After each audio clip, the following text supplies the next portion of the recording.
شروع اللہ کے پاک اور بابرکت نام سے جو بڑا مہربان نہایت رحم کرنے والا ہے۔ ایک لیمو کاٹ لے اور اسے پیشانی پر ملیں، دیکھتے ہی دیکھتے سر کا درد فوراً غائب ہو جائے گا۔ عربی مردوں کے لیے بہت مفید ہے۔ یہ مادہ تولید کو گاڑھا کرتی ہے، گردوں کو فربہ کرتی ہے۔ بھنی ہوئی عربی بطور سالن پیشاب اور مثانے کے امراض کو ختم کرتی ہے۔ روغن بادام کھائیں، یہ دماغی کمزوری ختم کرتی ہے۔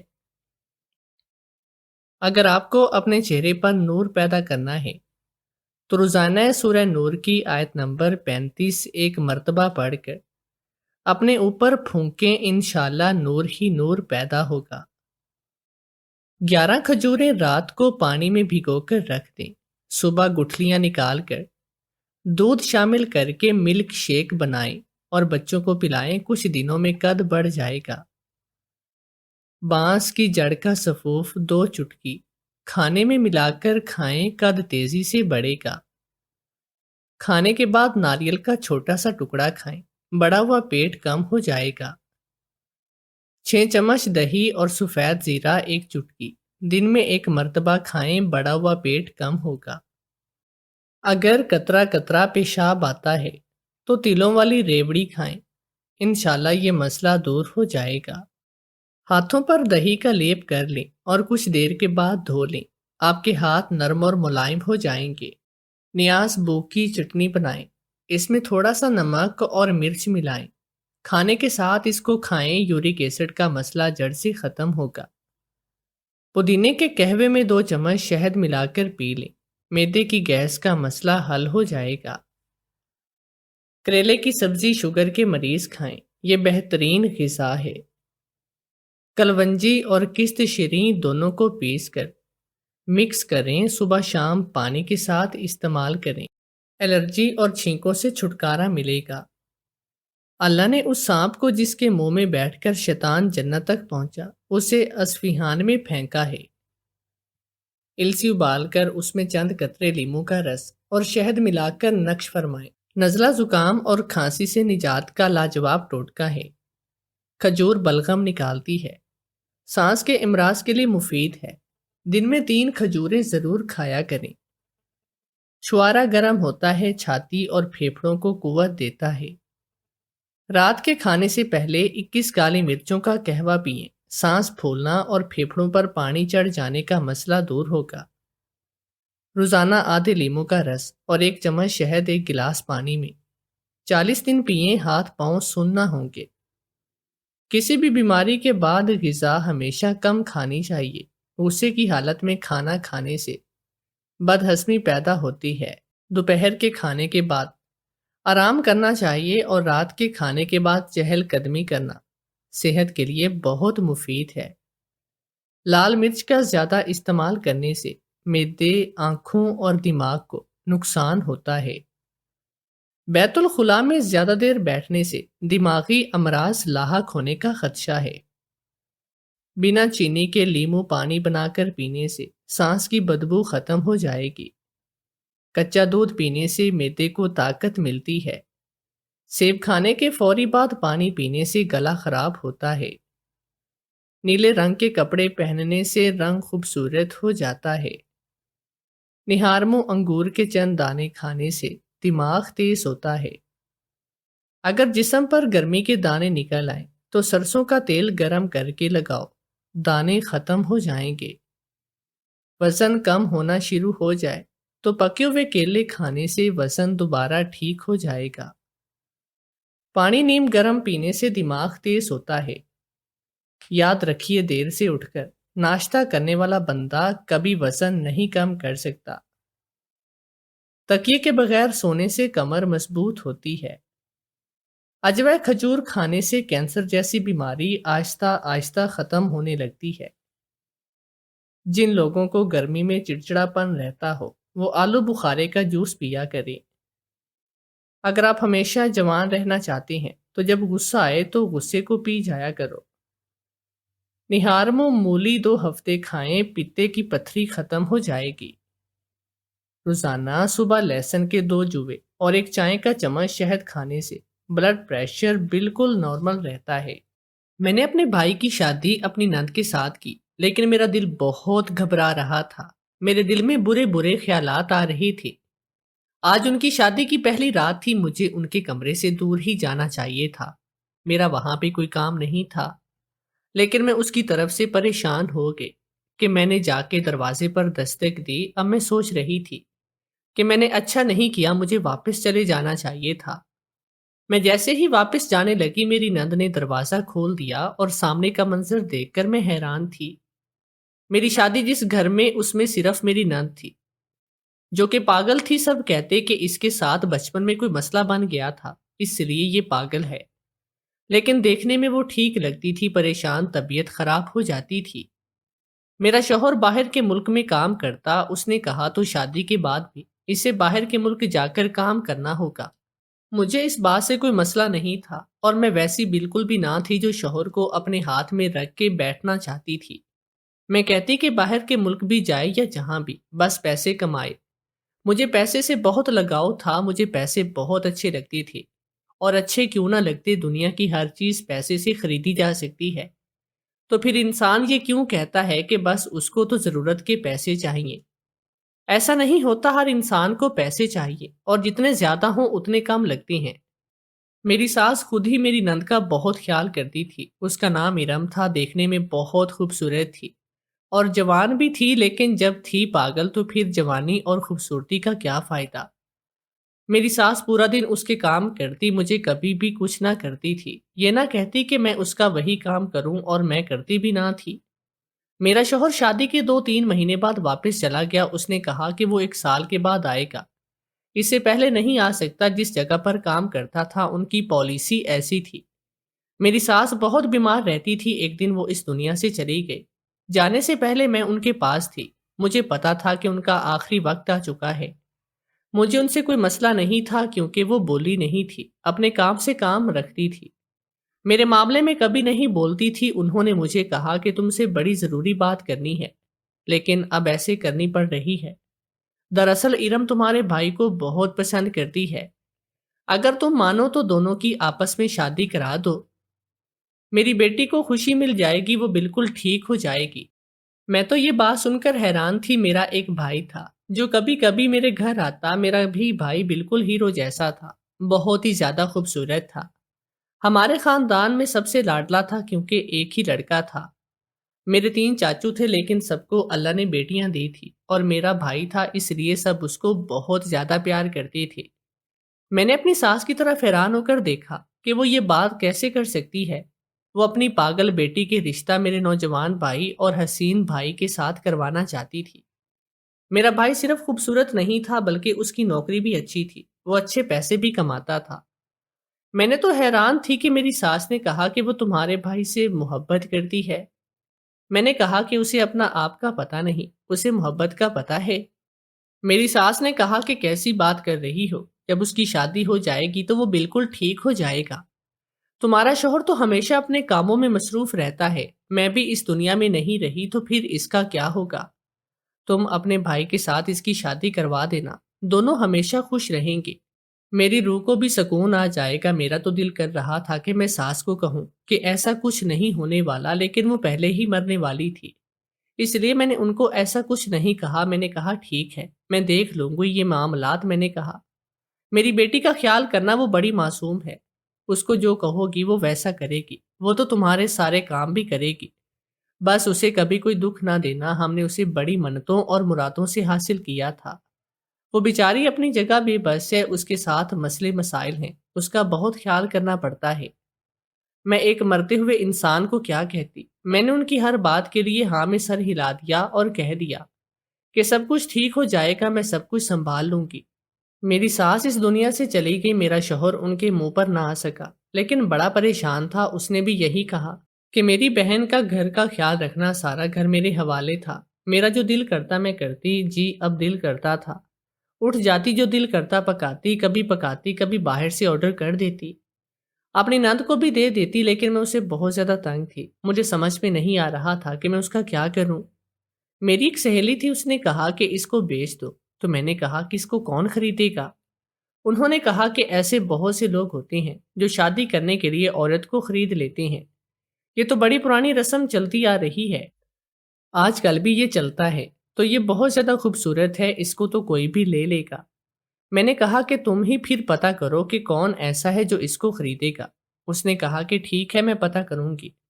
دراصل اس کا شوہر بہت زیادہ امیر تھا، اس کا ایسے لوگوں میں بیٹھنا اٹھنا تھا۔ پھر اس نے مجھے کچھ دن کے بعد ایک فیملی کے لیے بتایا جن کے 4 بچے تھے اور دونوں میاں بیوی نوکری کرتے تھے، اس لیے ان کو اپنے بچوں کا خیال رکھنے کے لیے ایک لڑکی چاہیے تھی۔ میں نے دل میں سوچا کہ یہ تو ویسے ہی پاگل ہے، یہ اپنا خیال نہیں رکھتی تو بچوں کا اپنا خیال کیسے کرے گی؟ پر وہ لوگ بہت اچھے تھے، پیسے دینے کو تیار تھے۔ میں نے کہا کہ پیسے تو اچھے دے رہے ہیں، ان کو جب پتا چلے گا کہ تب تک سودا ہو جائے گا۔ میں ان کو اپنے گھر کا پتہ نہیں بتاؤں گی اور جو نمبر ان کو دوں گی وہ بھی بدل لوں گی۔ میں نے اپنے دفاع میں سارا پلان بنایا اور اپنی نند کو بیچنے کا میں نے ارادہ کر لیا۔ ان لوگوں نے کہا کہ ہمیں پہلے لڑکی کی تصویر دکھائیں، اس کی عمر کیا ہے، اس نے کتنی پڑھائی کی ہے۔ پڑھائی اور عمر کے بارے میں نے جھوٹ بول دیا۔ جب تصویر دکھائی تو وہ لوگ بہت خوش ہوئے۔ انہوں نے کہا کہ ہمیں پیاری سی ہی لڑکی چاہیے تھی، کیونکہ ہمارے بچے پہلے بھی 2-4 عورتوں کو بھگا چکے ہیں۔ ہمارے بچے بہت زیادہ شرارتی ہیں، لیکن یہ خوبصورت ہے تو اس کے ساتھ گزارا کریں گے، اور ہماری سوسائٹی میں بھی یہ ہمارے ساتھ چلتی ہوئی اچھی لگے گی۔ ہمیں کوئی ایسی آیا یا نوکرانی نہیں چاہیے جس نے پھٹے پرانے کپڑے پہنے ہوں اور جو بہت ہی زیادہ عجیب سی حالت میں رہتی ہو، بری لگتی ہو۔ ان کو میری نند پسند آئی۔ جب پیسوں کی بات ہوئی تو مجھے میری دوست نے کہا تھا کہ تم اپنا منہ مت کھولنا، ہو سکتا ہے کہ وہ بہت زیادہ پیسے دینے والے ہوں اور تم تھوڑے سے پیسے دو، اس لیے تو وہ خاموش رہنا۔ جب انہوں نے پیسوں کی بات کی تو میں واقعی میں حیران تھی۔ میں نے کہا کہ ہم آپ کو 50 لاکھ روپے دیں، لیکن اس کے بعد آپ کا اس لڑکی سے کوئی تعلق نہیں رہے گا، یہ ہمیشہ کے لیے ہماری ہو جائے گی اور دن رات ہمارے ساتھ رہے گی۔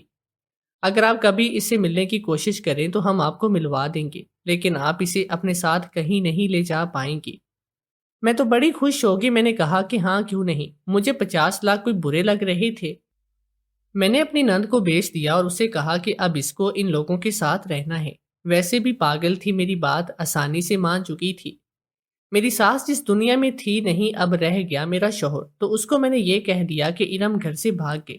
میں نے پہلے سے ہی اسے باتوں باتوں میں بتانا شروع کیا کہ آج کل اس کی نند کی حرکتیں کچھ ٹھیک نہیں۔ آپ کی مرحومہ امی کا فون اس نے اپنے پاس رکھا ہے، پورا دن فون پہ مصروف رہتی ہے، میری کوئی بات مانتی بھی نہیں۔ میں نے ایک دن یہ کہا کہ وہ اچانک سے کہیں چلی گئی، فون بھی بند تھا، لیکن 2 گھنٹے کے بعد واپس آئی۔ میرا شوہر یہی کہتا تھا کہ اس کا خیال کرو، اس پر نظر رکھو، اور پھر میں نے بڑے ہی طریقے سے اسے کہا کہ وہ تو گھر سے بھاگ گئی ہے۔ میرا شوہر حیران تھا اور میرے سامنے بہت زیادہ شرمندہ بھی ہو چکا تھا۔ اس کی بہن اس طرح کی ہے، لیکن وہ کیا بول سکتا تھا، خاموش ہو گیا۔ اس نے کہا کہ تلاش کرنے کی کوشش کرو۔ میں کیسے تلاش کرتی؟ اس نے کہا اگر وہ واپس آئے تو اسے گھر سے نکال دینا، لیکن اس نے کہا کہ واپس آنا تھا۔ بس اسی طرح میں نے یہ معاملہ سنبھال لیا۔ میرے پاس پیسے آئے، میں بڑی خوش تھی، لیکن ابھی 1 ہفتہ ہوا تھا۔ یہ جن لوگوں کو میں نے اپنی نند کو بیچا تھا، انہوں نے مجھے کال کی اور ایسی بات بتائی کہ میں تو حیران تھی۔ اس نے کہا کہ ہم بڑے امیر لوگ ہیں اور امیر لوگ تھوڑے وہمی بھی ہوتی ہیں۔ آپ نے ہمارے گھر میں ایسی لڑکی بھیجی ہے، اس کو ہم نے آتے ہی گھر کی صفائی پر لگایا۔ ہم نے کہا کہ ذرا گھر کو صاف کرو، اور آپ کو پتا ہے کیا ہوا؟ وہ گھر صاف کر رہی تھی جب اسے اس گھر میں سے ایک عجیب سا حصہ ملا، یعنی کہ ایک 4 فٹ کی جگہ جس کے بارے میں ہمیں پتا نہیں تھا، اور یہ دیوار کے پیچھے تھی۔ اور جب ہم نے اس جگہ کو کھولا تو اس میں سونا ہی سونا اور دولت ہی دولت تھی۔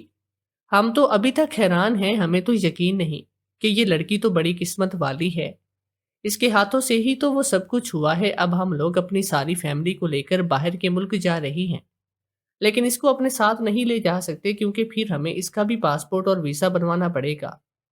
آپ اس کو واپس لے لیں۔ میں نے یہ جب بات سنی تو میں حیران تھی۔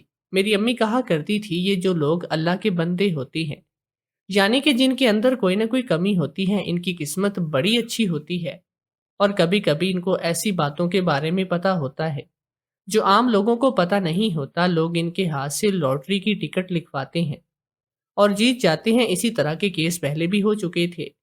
میں سوچ میں پڑ گئی۔ اس عورت نے کہا کہ آپ بتائیں کیا کرنا ہے، نہیں تو پھر ہم اس کو کہیں اور بیچ دیں، کیونکہ جب ہم ان کو بتائیں گے کہ یہ اس طرح کی ہے تو اس کی قیمت بھی دوبارہ سے لگ جائے گی، اور وہ بھی زیادہ. ہم اسے اپنے ساتھ نہیں لے جا سکتے، ہمارا یہ مسئلہ ہے.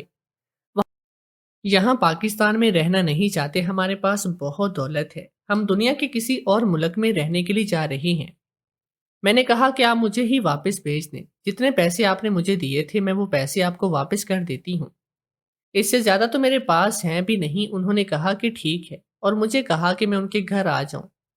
جب میں ان کے گھر گئی تو میں سچ میں حیران تھی، کیونکہ جس جگہ کا اس نے ذکر کیا تھا وہ جگہ ابھی بھی وہاں پر نظر آ رہی تھی، اور یہ لڑکی بھی چپ چاپ بیٹھی تھی. انہوں نے کہا کہ یہ بڑی قسمت والی ہے. اس نے میری طرف دیکھا اور کہا، بھابھی آپ مجھے لینے آ گئی، یہ لوگ بھی کہہ رہے تھے کہ ایک دن آپ مجھے لینے آئیں گی. میں نے کہا کہ ہاں، لیکن تم یہ بات کسی کو بتانا نہیں کہ تمہیں یہاں پر چھوڑا تھا. اس نے کہا ٹھیک ہے. میں نے اسے واپس بلا لیا، وہ واپس پھر سے میرے گھر پر آ گئی.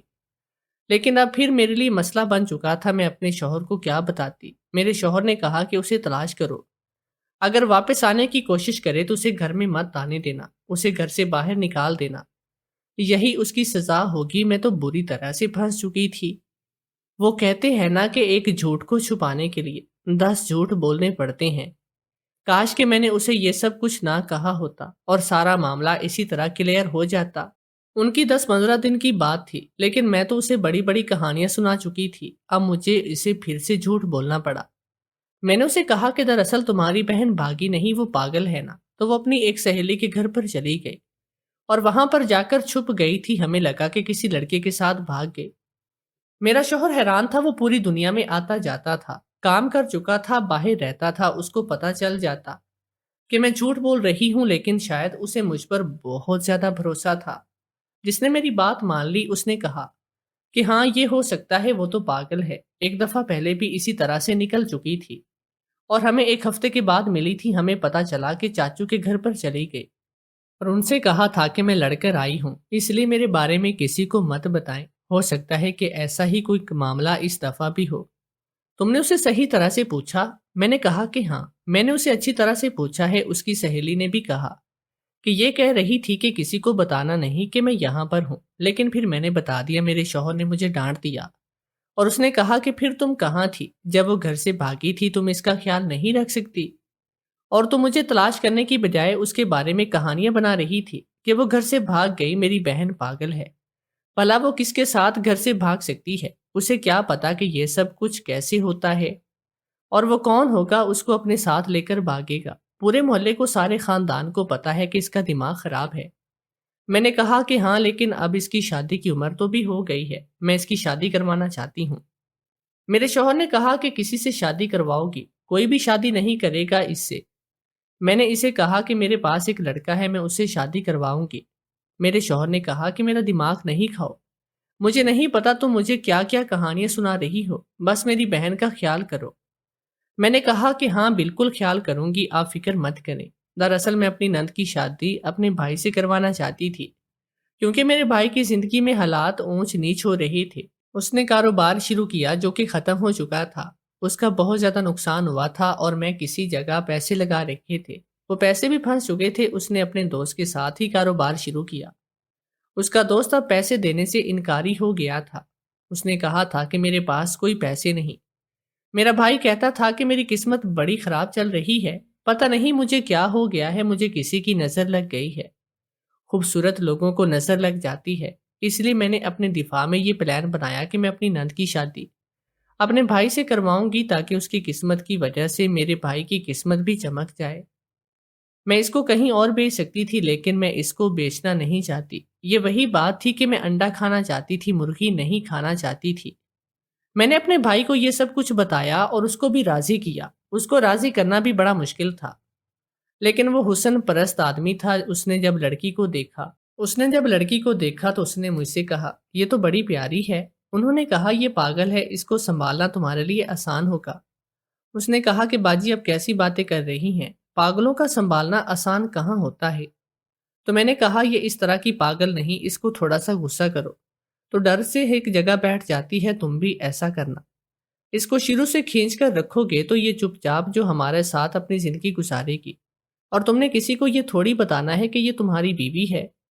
بس تم خوش قسمتی سے شادی کر رہی ہو اور اس کی خوش قسمتی سے فائدہ اٹھانا تمہارا کام ہے.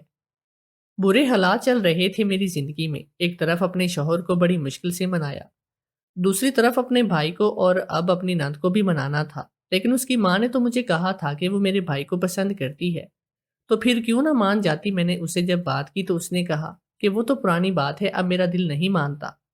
میں نے کہا کہ اب تمہارے دل کو کیا ہو گیا؟ میرا بھائی کو گیا گزرا ہے اور اس بات کو کون سا 1 سال ہو چکا ہے، اور اب تمہارا دل نہ مانے کہ جس شخص کو تم پہلے محبت کرتی تھی وہ بوڑھا ہو چکا ہے۔ اس نے کہا کہ محبت نہیں کرتی تھی، صرف پسند کرتی تھی، مجھے اچھے لگتے تھے، پر اب میرا شادی کرنے کا کوئی ارادہ نہیں۔ میں نے کہا کہ تمہیں شادی کرنا ہوگی۔ جب اس نے مجھے عجیب سی نظروں سے دیکھا تو میں نے کہا، یہ میری خواہش ہے کیا؟ تم میری بات نہیں مانو گی، اب ہمارا ایک دوسرے کے سوا ہے ہی کون؟ تمہارا بھائی تو باہر کے ملک گیا ہے، اس نے 1 سال تک واپس نہیں آنا، پیچھے تم اور میں بچتی ہیں۔ کیا ہم ایک دوسرے کے لیے اتنا نہیں کر سکتے؟ میں نے اسے اپنی باتوں کے جال میں الجھا دیا اور اس نے بھی میری بات مان لی۔ اس نے کہا ٹھیک ہے۔ میں نے اپنے بھائی کو کہا کہ وہ شادی کے لیے تیاریاں کرے اور شادی کی پہلی رات ڈھیر ساری لاٹری کے ٹکٹ بھی لے لے۔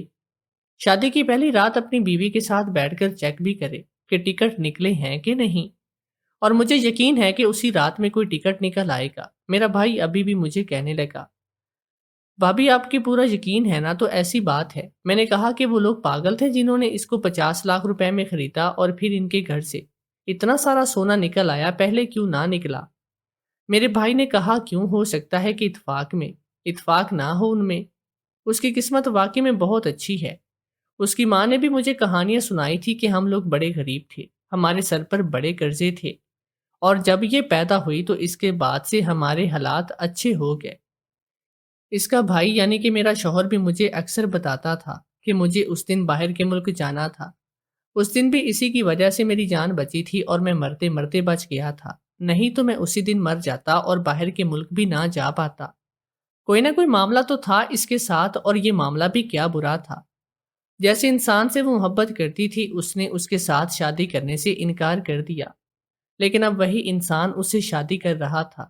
اس کا مطلب کہ اس کی قسمت اچھی تھی، وہ قسمت والی تھی، تبھی تو اس کے ساتھ یہ سب کچھ ہو رہا تھا۔ جب میں اس گھر میں آئی تھی تو ایک دفعہ میں نے ایک اور منظر بھی دیکھا تھا۔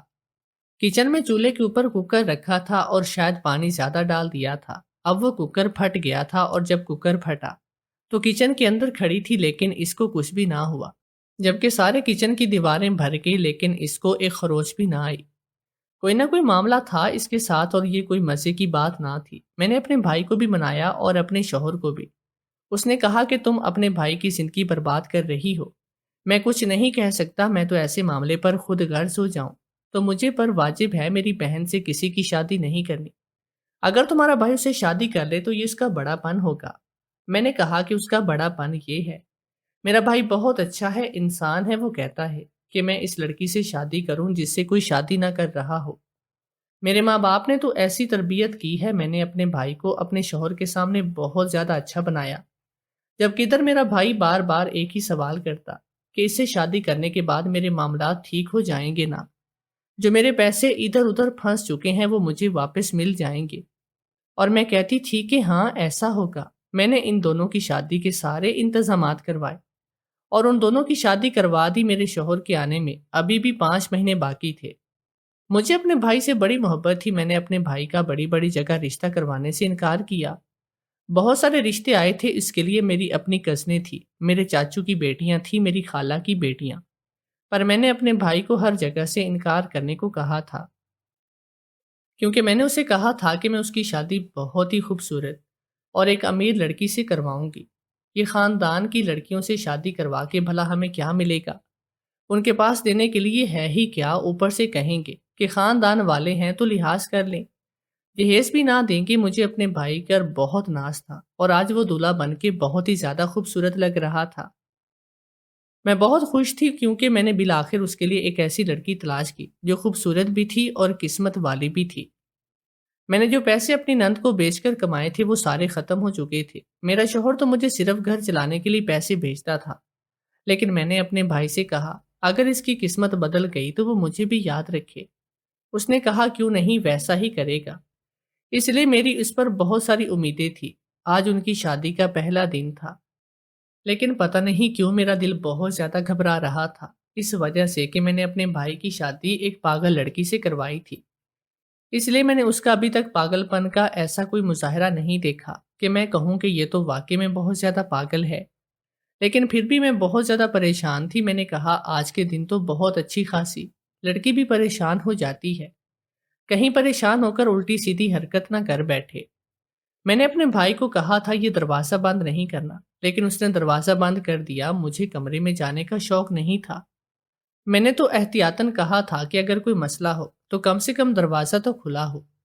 ان کے کمرے سے اچانک ہی کچھ ٹوٹنے کی آواز آئی تو میں ان کے کمرے کے باہر چلی گئی۔ میں نے دروازے پر ہلکی سی دستک دی، اتنی ہلکی کہ یہ سوچ کر کہ اگر کھل گیا تو ٹھیک نہیں، کھلا تو واپس چلی جاؤں گی۔ لیکن جب میں واپس جانے لگی تو اچانک سے دروازہ کھل گیا۔ میں نے اندر دیکھا تو حیران تھی، سامنے منظر بہت ہی انا تھا۔ میرا بھائی اس دنیا سے جا چکا تھا۔ میں وہیں پر کھڑی تھی۔ میں نے کہا یہ کیا تم نے کیا؟ میرے بھائی کو مار ڈالا؟ اپنے شوہر کو مار ڈالا؟ اس نے کہا کہ جب تم نے مجھے بیچا تھا تب تمہیں شرم نہیں آئی تھی؟ یہ تو میری قسمت اچھی تھی جو میں وہاں سے بچ گئی، تم نے تو مجھے بیچ دیا اور پھر میرے بھائی کو یہ کہا کہ میں گھر سے بھاگ گئی ہوں۔ تم جیسی عورت کے ساتھ یہی ہونا چاہیے تھا۔ میں نے کہا لیکن تم تو میرے بھائی سے محبت کرتی تھی۔ اس نے کہا کہ تمہارا بھائی بھی تمہاری طرح لالچی اور تم بھی، اور تم دونوں محبت کے قابل نہیں ہو۔ میں نے کہا کہ میں تمہیں زندہ نہیں چھوڑوں گی، تمہیں قانون نہیں چھوڑے گا، میں نے پولیس کے حوالے تمہیں کر دوں گی۔ اس نے کہا کہ میں تو پاگل ہوں، ایک پاگل کو تو قانون بھی سزا نہیں دے گا۔ وہ وہاں سے چلتی ہوئی باہر نکل کے نہ جانے کہاں چلی گئی، اور میں اپنے جوان بھائی کو دیکھ رہی تھی جو مجھے چھوڑ کر جا چکا تھا۔ شاید مجھے ہی سزا ملی تھی جو میں نے اس کے ساتھ بہت ہی زیادہ برا کیا۔ مجھے یہ سب کچھ دیکھنے کی بالکل امید نہ تھی، تبھی تو میرا دل گھبرا رہا تھا۔ میری زندگی پوری طرح سے الٹ گئی۔ اس نے اپنے بھائی کو یعنی کہ میرے شوہر کو سب کچھ بتا دیا اور اس نے بھی مجھے چھوڑ دیا۔ مجھے اپنے کیے کی بہت بڑی سزا ملی تھی جو شاید پوری زندگی میں بھول نہیں سکتی۔ تو دوستو، کیا میں نے اپنے شوہر کے ساتھ یہ سب کر کے صحیح کیا؟ کیا میں نے اپنی نند کو بیچ کر صحیح کیا تھا؟ کیا واقعی میں انسان لالچ میں اپنا بہت زیادہ نقصان کر دیتا ہے؟ اپنی قیمتی رائے کا اظہار کمنٹ باکس میں لازمی کریے گا۔